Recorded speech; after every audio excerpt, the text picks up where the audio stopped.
आज की प्रेरणादायक कहानी। सपूत। एक गांव में तालाब था। उस तालाब पर 3 स्त्रियां पानी भरने गई।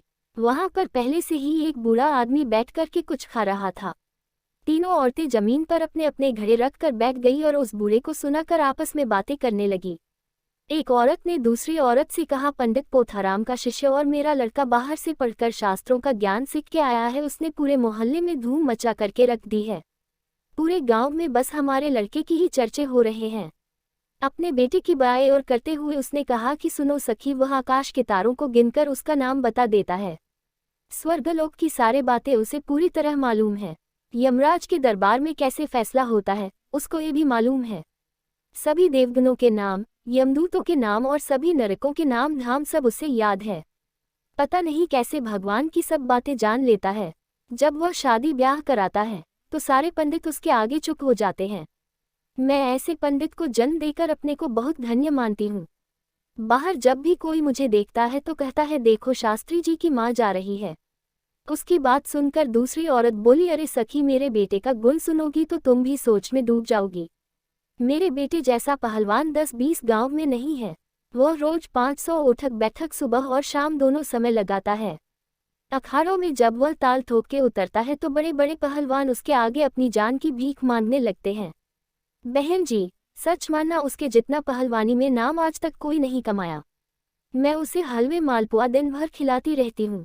खा पीकर जब वह हाथी की तरह झूमता हुआ सैर करने निकलता है तो मैं फूली नहीं समाती। अभी अभी मैं जिस रास्ते से आ रही थी, रास्ते में एक आदमी ने मेरी तरफ देखते हुए अपने बेटे से कहा, देखो पहलवान की माँ जा रही है। मेरे बेटे जैसा लड़का शायद ही किसी का होगा। सच मानो सखी, मैं अपने बेटे की बड़ाई सुनकर खुशियों से झूम उठती हूँ। दोनों स्त्रियों की बातों को सुनकर तीसरी औरत चुप रही। इस पर एक स्त्री बोली, तेरी हालत देख के ऐसा लगता है मानो तेरा बेटा लायक नहीं निकला। इस बात पर तीसरी औरत बोली, देखो मेरा बेटा जैसा भी है मेरे लिए बहुत अच्छा है। उसे नाम कमाने की लालसा नहीं है। वह बिल्कुल सीधे स्वभाव का है। दिन भर खेतों में काम करता है, शाम को घर आकर घर के लिए पानी भर देता है। घर के काम से उसे उतना समय ही नहीं मिलता कि वह नाम कमाए। आज मेरे बहुत कहने पर वह मेला देखने गया है, तभी मुझे पानी भरने आना पड़ा। मुझे आज इधर आते देखकर देखने वाले इसी बात पर आश्चर्य करते थे कि मुझे पानी भरने के लिए कैसे निकलना पड़ा। तीनों स्त्रियों की बातें समाप्त हुई तो वे जल्दी जल्दी अपने पानी के घड़ों को भरकर वहां से अपने घर के लिए रवाना हो गई। बूढ़ा आदमी भी उनके पीछे पीछे चल पड़ा।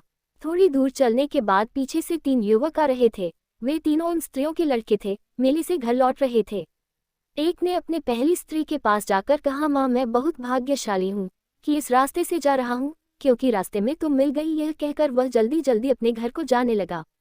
दूसरे लड़के ने दूसरी स्त्री से कहा, माँ, मैं मेले के दंगल में बाजी मार कर आ रहा हूँ, जल्दी पानी लेकर घर आना, मुझे बहुत भूख लगी है। ये कहकर दूसरा लड़का भी घर की ओर चला गया। इसके बाद तीसरा लड़का आया, तीसरी औरत के पास आया और उसके हाथ से पानी का घड़ा लेकर बोला, माँ, तू पानी भरने क्यों आई? मैं तो आ ही रहा था। वह घड़ा लेकर अपने घर की ओर चल पड़ा। तब अपने अपने बेटों की ओर इशारा करते हुए तीनों स्त्रियों ने चलने वाले बूढ़े आदमी से पूछा, बाबा, तुम हमारे बेटों के बारे में क्या कहते हो? बूढ़ा आदमी अपनी दाढ़ी पर हाथ फेरता हुआ बोला, तुम लोग अपने अपने बेटों के बारे में चाहे जो कुछ भी कहो, मेरी राय में तीनों में से केवल एक लड़के के पास ऐसी नैतिक शिक्षा का अर्थ मालूम है जिसे बेटा कहा जा सकता है। पहले 2 तो अपनी अपनी माँ के पेट से निकलकर उनसे बहुत दूर हो गए हैं। तीसरा अपनी माँ के शरीर से अलग होते हुए भी माँ के मन से मन मिलाए हुए हैं। जिसमें आत्मीयता है उसी को सपूत मानता हूँ। बूढ़े आदमी की बात सुनकर दोनों स्त्रियों के मुंह शर्म से छोटे होकर नीचे झुक गए, जैसे पेड़ से चमगादड़ लटकता है। तीसरी स्त्री का मुंह गर्व से ऊंचा हो गया। कहानी से हमें ये सीख मिलती है कि अगर घर में कोई बुजुर्ग लड़के के सामने काम करे और लड़का सैर सपाटे और अय्याशी करे तो इससे ज्यादा शर्म की बात उस लड़के के लिए कुछ नहीं हो सकता है।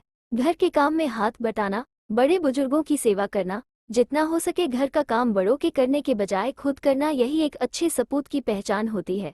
साथियों, हमको अपने माता पिता की सेवा सच्चे मन से करनी चाहिए, क्योंकि माता पिता की सेवा के बिना पूरा कमाया हुआ धर्म एक तिनके के समान है। अगर हमारे माता पिता खुश है, उनको किसी प्रकार का दुख हमारे वजह से नहीं पहुंचता हो, तो एक बेटे के लिए इससे बड़ी सपूत कहलाने की बात कुछ नहीं हो सकती। कहानी कैसी लगी कमेंट करके जरूर बताएं और ऐसी कहानी सुनाने के लिए इस चैनल को सब्सक्राइब करें, वीडियो को लाइक करें। सदैव प्रसन्न रहिए। जो प्राप्त है पर्याप्त है। मस्त रहिए। ओम शांति।